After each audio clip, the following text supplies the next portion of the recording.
కనీసం ఆ కుటుంబాలకు మద్దతు ఇచ్చి అడ్వకేట్లను కూడా ప్రభుత్వం పెట్టాలి.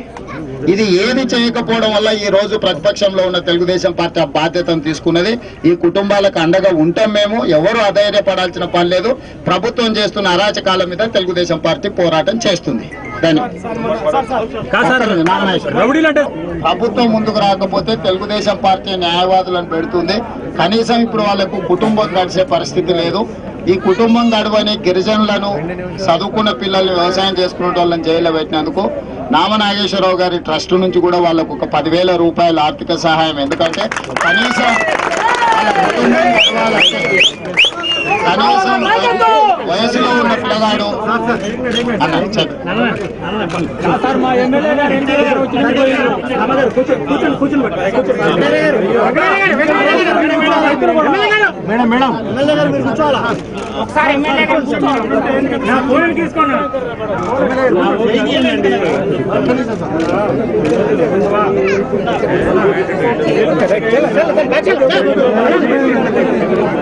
అయితే ఇక్కడ ప్రధానంగా మీడియా మిత్రులు కూడా వాస్తవాలను అన్నిటిని కూడా మీరు విశ్లేషించండి.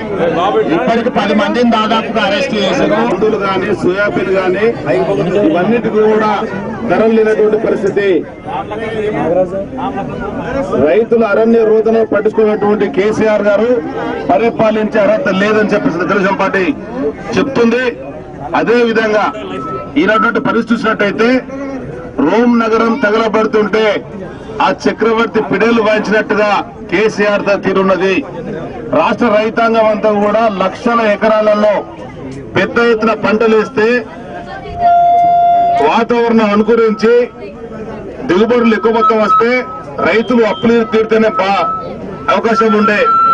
ఇవాళ ఉపేందర్ యొక్క కుటుంబం దాదాపు 4 లక్షల రూపాయలు అప్పున్నట్టుగా తల్లి చెప్తుంది. కనుక కేసీఆర్ ప్రభుత్వం నీకు నిజంగా రైతుల పట్ల ప్రేమ ఉన్నట్టయితే, రైతుల పట్ల కరుణ ఉన్నట్టయితే ఈ ఇంటికొచ్చి కలువు. ఒకనాడు తెలంగాణ ఉద్యమంలో నువ్వు చెప్పినటువంటి మాట తెలంగాణలో ఉండేటువంటి పేద వాళ్ళకు కానీ రైతులకు కానీ కాళ్ళకు ములుగొస్తే పంటతో తీస్తా అన్నావు. కానీ ఇలా రైతులను పగబట్టడు కనబడుతుంది కనుక నిన్ను వదిలిపెట్టలేని చెప్పని తెలుగుదేశం పార్టీ డిమాండ్ చేస్తూ